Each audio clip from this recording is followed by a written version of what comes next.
Muito bem, minha gente, nós vamos voltando agora aqui para o programa, porque temos aqui na minha frente já a minha querida Patrícia Melo prontinha para falar, até com o microfone agora aberto. Você precisa abrir seu microfone. Aí, pronto. Bom dia, bem-vinda, Patrícia. Bom dia a todos ouvintes aqui do nosso quadro queridíssimo Mais de Si, ouvinte da Rádio Link também. Que prazer estar aqui com vocês. Mais uma manhã. Devo lhe alertar que, apesar de falarmos de áudio, né? Falarmos ao vivo, quem está nos assistindo viu a sua dancinha. Sem problema nenhum. Você está de ouvido? Você está de fone, não? Não. Não, então fique atento, porque eu acho que com fone, sem fone você não me ouve bem. Você está me ouvindo bem? Ouço sim. Que maravilha. Muito bem. Então a gente já pode bater papo, começar. Hoje a gente teve uns equívocos aqui técnicos para cima e para baixo, mas ajustamos tudo. Você está vendo que eu estou com novos equipamentos, né? Eu agora com esse novo fone aqui, eu estou ouvindo até a sua respiração. Só para você Meu Deus! O seu coração está batendo aí e eu estou aqui com o estetoscópio, sabe, monitorando, você está funcionando. Aqui a gente já ouve até o que não quer. A gente está ouvindo até o que não quer. Ô, Patrícia, para o nosso bate-papo de hoje, não quero tomar muito seu tempo, mas hoje eu queria que a gente batesse um papo. Você sabe que eu tento sempre juntar aquilo que acontece no dia a dia da vida da gente com os assuntos que a gente bate papo aqui, porque apesar de conceituarmos, né, durante o bate-papo do Mais de Si, acho que sempre que ele puder fazer menção àquilo que acontece no cotidiano da vida da gente, é muito mais fácil, ele se torna muito mais pertinente, né? Muito mais dado ao que a gente precisa. E nós passamos agora, ontem ou anteontem, aconteceu o funeral final, né? O encerramento de todo o processo das exéquias à Rainha Elizabeth, e nós tivemos diante dos nossos olhos a percepção da dor, né, do luto, da tristeza de toda aquela população, de toda a nação consternada com a perda da rainha que 99% dos ingleses amavam, né? E eles estavam ali consternados, filas de 24 horas e as pessoas ficavam ali incólumes, né? Não saindo da frente da fila, né? Nem do Palácio de Buckingham de jeito nenhum, estavam ali, enfim, queriam participar daquilo. Frustrados, na verdade, porque ninguém imaginava, por mais longeva que estivesse a rainha, que um dia pudesse vivenciar a sua perda, né? Acho que grande parte dos britânicos que, quando ao crescerem, encontraram a rainha lá, jamais imaginaram ter uma outra rainha ou uma outra situação, né? Então, de certa forma, essa mudança gera uma certa frustração ou, no mínimo, incômodo de uma realidade que lhes era comum, tranquila, né, e aceitável ou já aceita, né? Estamos vivenciando aqui no Brasil as vésperas de eleições, onde também passaremos por frustrações. Alguém podia perguntar assim, mas como assim frustração? Nós vamos eleger os nossos escolhidos, como assim frustrar? Vai frustrar todos os outros eleitores que não tiverem os seus candidatos eleitos. Muito fácil, né? Ao final de toda eleição, nós temos um número muito maior de frustrados do que de felizes, porque, com exceção dos cargos executivos, onde a maioria mais um é escolhido, então nós temos a maioria feliz do que a minoria frustrada, mas nos outros cargos, para senador, para deputado federal, estadual, existem frustrados de todos os outros candidatos que não entram, né? E a quantidade dos que não entram é infinitamente maior do que dos candidatos que entram, né? Além disso, nós temos aí, no cotidiano da vida da gente, no dia a dia da vida da gente, coisas comuns que nos acontecem, como projetos interrompidos, relações que se acabam, enfim. Como a gente faz para entender de nós mesmos a melhor maneira para conviver com a frustração, com o fim de um status quo daquilo que até então ia bem, se não ia muito bem, pelo menos era o que eu tinha conhecido, que eu tinha aprendido a viver, e agora não existe mais. A situação mudou, eu estou diante de uma frustração, de uma incógnita de como será a minha vida no futuro. Como é que eu faço para passar por esse momento que pode ser, muitas das vezes, até bastante dolorido? Pergunta de milhões, numa terça-feira de manhã. Você pediu, eu trouxe o problema. Vamos lá. Então, você acabou introduzindo com vários pontos que são muito interessantes, inclusive a gente observar na nossa própria vida cotidiana, né?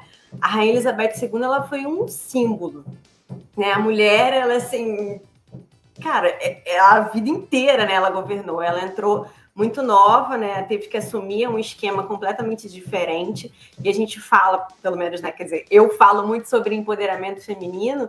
Ela é um grande exemplo porque ela foi uma mulher que teve que assumir, estar à frente ali de toda uma nação, ainda muito jovem, sem estar pronta. Então, para tantas decisões, assim, não vou dizer menores, porque, né, cada um sabe o impacto ali das decisões na sua própria vida, seus próprios medos, suas próprias dores, então não tem essa, assim, não tem muito essa de comparar, mas ao mesmo tempo a gente consegue sim comparar, porque, né, ela estava à frente de uma nação inteira, e muitas vezes as decisões que a gente toma dizem respeito à nossa própria vida e no máximo impactam a nossa família, e não é na mesma proporção, assim, se a gente conseguir traçar um paralelo. Então, ela nunca teve essa de assim, agora eu me sinto pronta, eu posso me tornar rainha.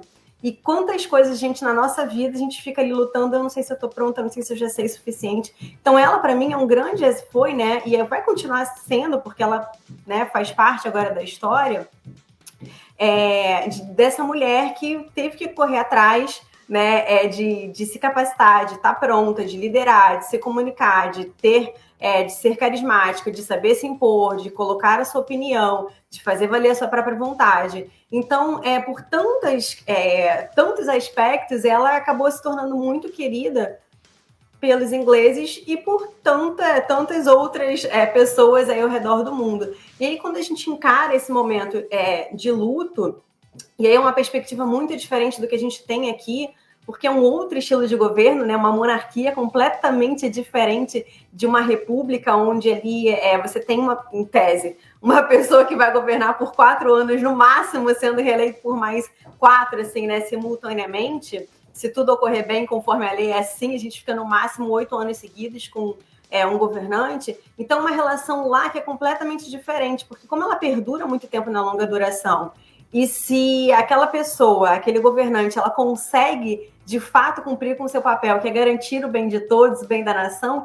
ela acaba se tornando uma pessoa muito querida. E aí, o mais interessante nesse aspecto, para a gente trazer para a nossa vida, né, já que são culturas e formas de governo muito diferentes, o que a gente faz quando a gente está diante do luto, diante da perda. E aí, nesse sentido, todos nós somos iguais, porque todos nós precisamos lidar com o luto.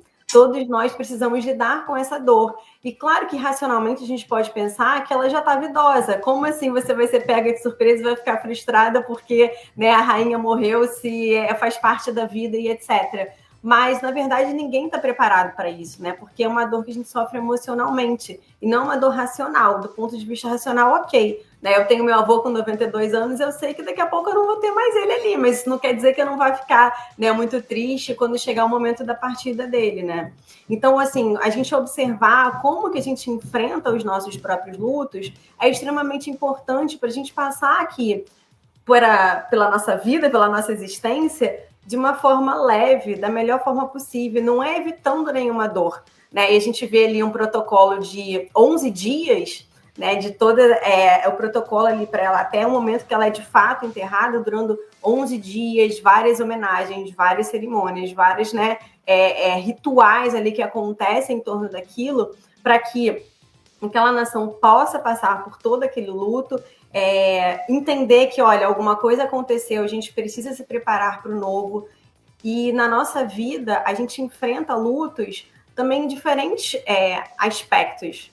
né? A gente pode fazer esse paralelo, porque o luto é uma perda, é uma dor emocional, e a gente precisa passar por esse processo do início ao fim. Então, muitas vezes, por exemplo, né, no meu caso, que sou empreendedora e que trabalho com mulheres que também são empreendedoras, quantos projetos a gente não tenta colocar no mundo e eles acabam não vou dizer, né, não tendo sucesso, não sendo bem sucedidos. Alguma coisa acontece, então aquele produto que eu queria lançar, ele não dá certo, ele não tem venda, eu tento de novo, ele continua sem ter venda, e aí chega um momento que eu tive tanto ali prejuízo que eu preciso tomar uma decisão que é, por exemplo, descontinuar aquilo. Isso também é um luto, que normalmente a gente não passa. O meu casamento chega ao fim. Isso também é um luto. E que a maioria das pessoas não encara dessa forma. Então não passa por todo aquele processo de entender, caramba, o que está acontecendo dentro de mim? O luto não é só como quando alguém morre, né? Um corpo material desencarna aqui. O luto é todo aquele processo em que eu tinha uma expectativa, eu coloquei minha energia, eu coloquei o meu tempo, eu coloquei ali as minhas emoções também, eu investi naquilo, eu sonhei com aquilo, e aquilo morreu. Eu já tive vários projetos que eu uso, inclusive, a metáfora de dizer que foram filhos que eu tive que foram natimortos. Que no momento que já estava ali para sair, não foi. Não teve nem força para continuar. Então, a gente, quando está empreendendo, ou a gente, quando está ali, né, passando por diversos processos da nossa vida, inclusive ao fim de um relacionamento, a gente precisa encarar tudo isso como um processo de luto. E o que isso quer dizer? Entender que, olha, dói, eu preciso colocar nome àquilo que eu estou sentindo, eu preciso saber exatamente, como a gente já falou, né, num outro episódio, o que eu estou trazendo do passado para aumentar esse sofrimento que eu estou sentindo nesse momento, porque a dor, né, tem aquele ditado indiano que diz que a dor ela é inevitável, mas o sofrimento é opcional. Então, nesses processos de luto que a gente enfrenta, entender exatamente isso, sabe? Caramba, por que tá doendo? Colocar a dor nos seus sentimentos, nas suas emoções, entender o que você está trazendo lá de trás e tá aumentando aquele sofrimento naquele momento. Quanto tempo esse luto vai durar? Porque, no caso ali de um protocolo real, foram 11 dias, tinha prazo determinado. E muitas vezes, nos nossos processos de luta, a gente esquece de colocar tempo para aquilo. Né? Não é evitar aquela dor e nem passar rápido demais para aquela dor, mas você não pode viver na dor. Então, isso é muito importante quando a gente fala sobre luto, né? Saber que você pode se acolher com empatia diante daquilo, mas que aquilo precisa ter um fim. Que seja, cara, nossa, eu vou passar o ano inteiro sofrendo isso aqui, beleza, mas então que seja um ano, sabe? Que nesse um ano você esteja colhendo seus aprendizados com aquilo, que você esteja de fato crescendo como ser humano, crescendo como pessoa diante daquela dor, né? Porque a dor, ela nunca vem para nos destruir, ela vem na maioria das vezes para nos fortalecer e para nos ensinar. Então, acho que isso é muito importante a gente ter em mente quando a gente está aí passando por essas nossas frustrações de projetos, de ideias, de sonhos que não foram concretizados, a perda física de alguém, seja através de uma morte, seja através de uma separação, seja através de um fim de uma parceria num negócio, a perda muitas vezes de um emprego, né, um projeto de carreira, tudo isso provoca dentro da gente esses processos de luto. E a melhor coisa que a gente pode fazer é passar por tudo isso com cabeça erguida, né, sendo senhora diante da nossa própria dor. O que não é muito fácil, né? Mas não é possível. Né? Fácil não vai ser nunca, porque toda vez que você tem que mudar o seu status quo, vai abalar você, né? Inevitavelmente. Né? Qualquer mudança, porque nós temos um hábito natural nosso, né? Muito comum, de entrar na sedimentação da normalidade, né? E aí a gente gera as nossas rotinas emocionais, rotinas de afazeres, rotinas de pensamento, né? De sonhos, de tudo. Tudo é normal, vai entrando na normalidade. Toda vez que alguma coisa acontece, interrompendo essa rotina, transformando essa rotina, nos gera uma inquietação. O que será minha rotina daqui para frente? Não estou falando de coisas, né, de fatos que acontecem, que interrompem a rotina aqui e ali, e depois volta tudo ao normal. Né? Estou falando daquilo que altera o curso das coisas. Uhum. Isso é realmente bastante inquietante. né? E a frustração é uma das dores maiores e capazes de mudar o rumo das coisas, né? Porque a partir dali eu não quero mais aquele tipo de circunstância, não quero mais esse tipo de relacionamento, não quero mais me envolver nesse tipo de negócio, esse segmento não me interessa mais. Eu tinha uma padaria, agora quero empreender uma leiteria, sei lá. Eu mudei, porque eu cansei, não quero mais da padaria. Agora eu vou cuidar de alumínio, vou fazer uma serraria. É porque a frustração é capaz de mudar completamente o nosso projeto de existência, né? E a gente tem que pensar, bom, o que aconteceu apenas me gera um hiato, mas eu posso voltar a seguir naquele projeto, naquele modo de vida. Isso foi apenas um intercurso de uma carreira, de uma caminhada que está dando certo e isso foi pontual, ou eu preciso efetivamente mudar de caminho, mudar de ares, fazer uma volta, andar até do lado contrário, sei lá. Essa avaliação precisa ser feita e vai trazer inevitável inquietação, porque eu estou num mundo novo, um mundo desconhecido. Está diante de mim uma circunstância que eu não conheço.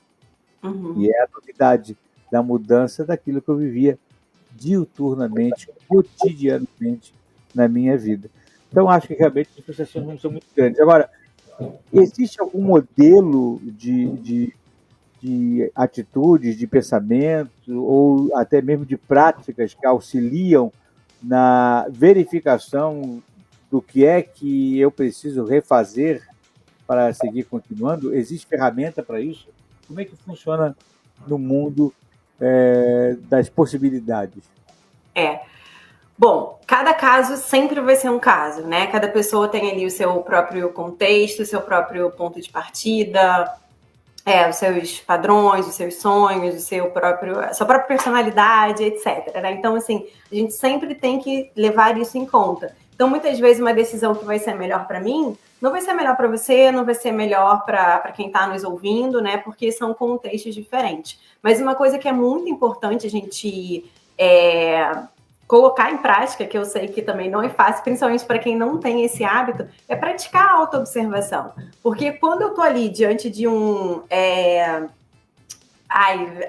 as palavras me vêm às vezes em outros idiomas, né? Mas me veio agora em espanhol, diante de um quiebre, que é assim, quando algo assim muito fora daquilo que estava ali, que eu estava esperando, alguma coisa muito assim grande acontece na minha vida e muda tudo, aquele famoso, né, a vida muda ali, gira 180 graus, assim, né, que você se sente até meio que assim, como se o chão tivesse sido tirado de você. Diante desse momento em que você precisa reavaliar tudo e tomar uma nova decisão, que você nunca vai ter certeza se aquela decisão é 100% correta ou não, mas isso não pode te impedir de decidir naquele momento, você praticar a autoobservação. Porque você precisa saber o que está acontecendo dentro de você, e o quadro se chama Mais de Si não é à toa. Porque enquanto você não souber mais de você, você nunca vai se sentir segura para decidir, você nunca vai se sentir 100% feliz, né? Ou pelo menos ter aquela alegria genuína na sua vida, e que não quer dizer que você tem que acordar e dormir feliz o tempo inteiro, né? Porque existem outras emoções que também são humanas, que você tem o direito de sentir, mas praticar a autoobservação. Então, entender assim, caramba, o que está acontecendo aqui dentro de mim? Porque quando a gente passa pela vida de uma forma que não é consciente, tem um monte de coisa que está ali que vai te travar uma hora ou outra, que você vai tomar decisões que vão te levar na direção contrária daquilo que você quer, porque você não está decidindo alinhada com os seus valores, porque você não está decidindo ali, está decidindo a partir do medo e não a partir do amor, da confiança, da fé, sabe? Então, são essas questões que você acaba descobrindo na autoobservação. Se você não pratica isso, você vai continuar revivendo os mesmos ciclos. Então, por exemplo, às vezes você está ali numa situação financeira que é ruim, né? As coisas acontecem, um dinheiro entra, você consegue se organizar novamente, pá, daqui a pouco tá tudo um caos novamente. Caramba, você está se observando nesses ciclos, o que está acontecendo entre esse momento que o dinheiro entra e que está tudo bem na sua vida financeira, até esse momento que, mais uma vez, a sua vida financeira está um caos, você está endividado, porque existem padrões que estão acontecendo ali. Padrões de comportamento e padrões emocionais. Porque o destino que você dá ao seu dinheiro, ele está vindo ali de alguma emoção que você está sentindo. Então, assim, essa autoobservação é muito importante. E o segundo elemento que eu gosto muito de trabalhar em mim, que eu ensino para as minhas mentoradas, é o seguinte: ouça o seu corpo. Também é autoobservação, mas é uma autoobservação diferente. É uma autoobservação um pouco mais material. Porque no seu corpo você consegue perceber a energia do que está acontecendo. O seu corpo, quando você está ansioso ou ansiosa, vai te dar pistas. Você vai ver. Às vezes é um tremor no olho que acontece. Quem nunca, né? Ficou aquele olhinho ali tremendo. Às vezes é uma dificuldade de dormir. Às vezes é um acordar já muito cansado.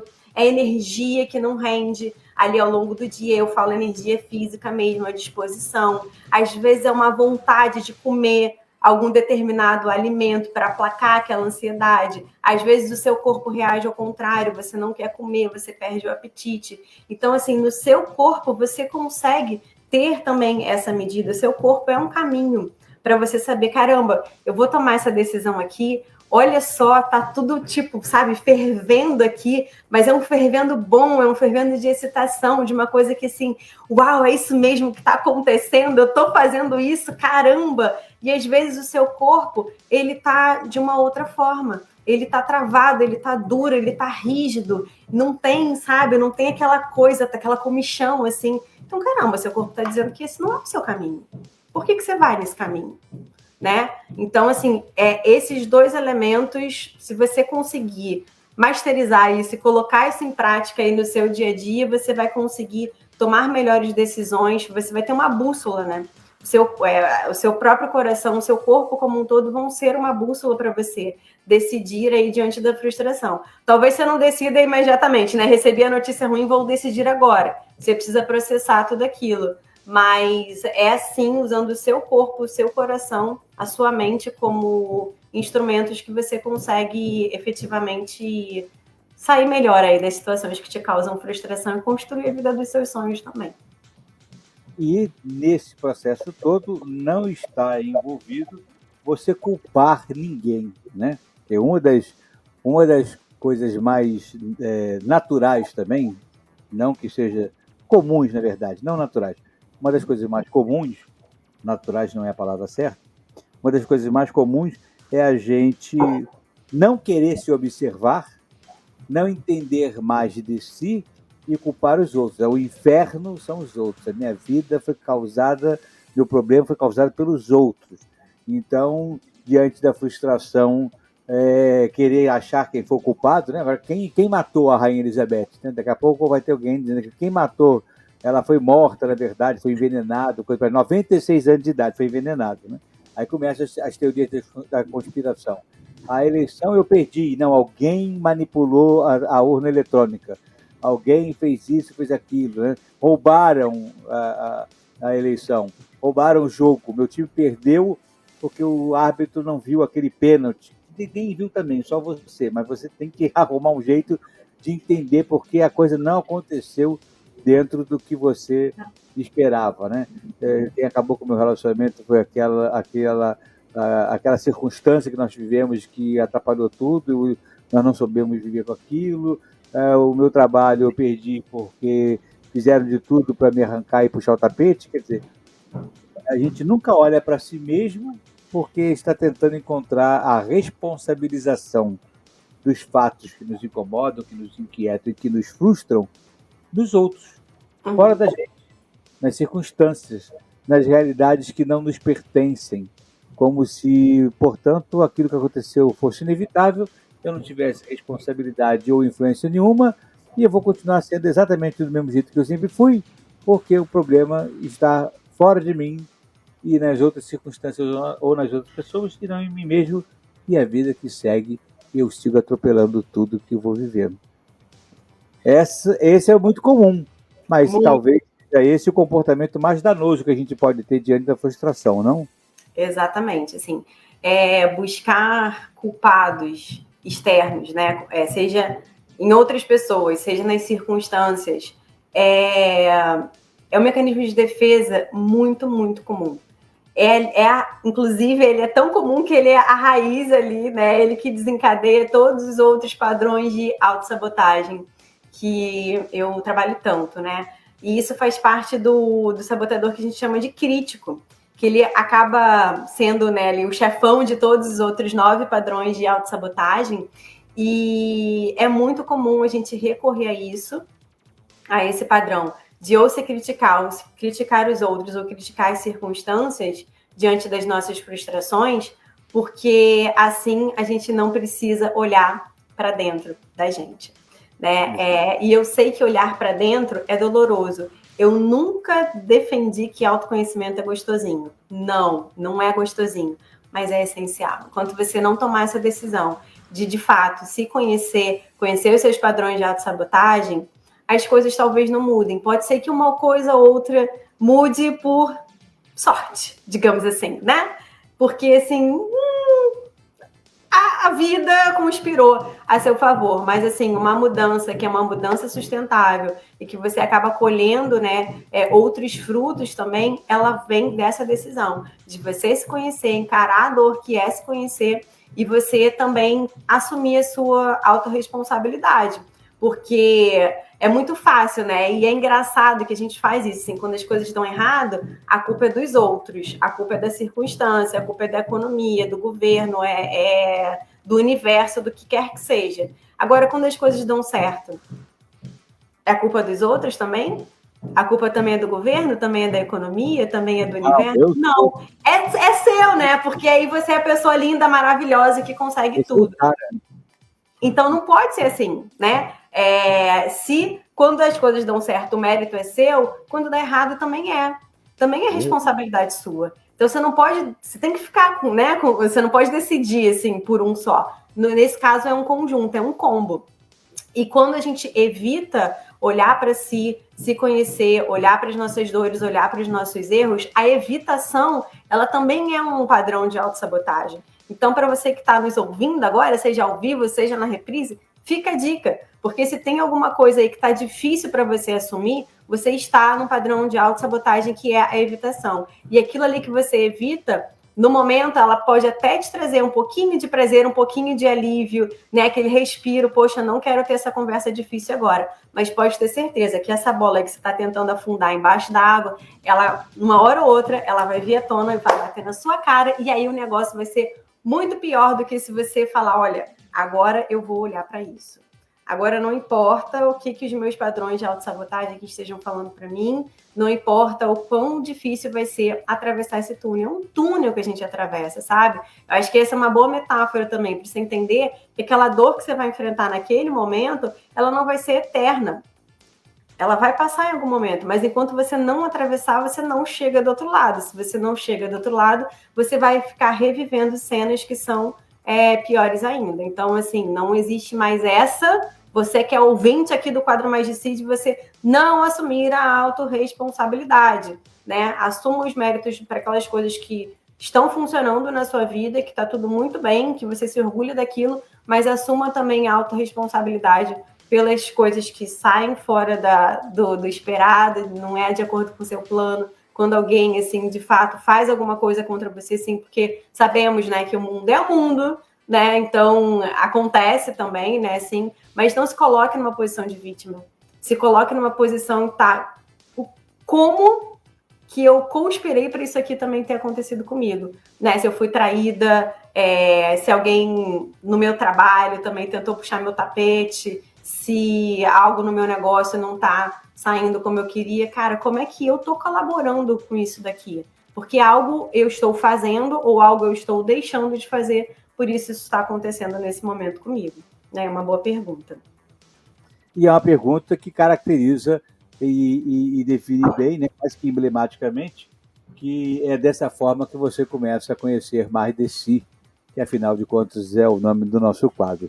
Patrícia, muito obrigado por mais uma semana aí de bate-papo com você. A gente, a cada vez que se encontra, aprende a conhecer mais de nós mesmos Isso é impagável, é interessantíssimo, e eu tenho certeza de que os ouvintes gostam muito de ouvir a sua participação aqui. Se alguém quiser conhecer você mais profundamente e entender um pouco mais sobre aquilo que você tem a ensinar, te acha como? Bora lá para o Instagram, @PatriciaMeloOficial, Melo com 2 L's e 2 O's. Melo Oficial. Muito bem, Patrícia, obrigado. Um beijo na família toda aí, em todo mundo. Beijo. Eu quero ver seu sobrinho aí na frente, como eu fiz com o meu neto também. E até tá na escolinha. Tem escolinha de manhã. Eles têm essa mania, né, de ir para a escola, né? Terrível. Doido para usar aqui para aumentar o engajamento e tudo, mas não tá. A agenda dele está apertada de manhã. Fique com Deus, um beijo na Regina e no Celso, tudo de bom para você, até semana que vem. E para você.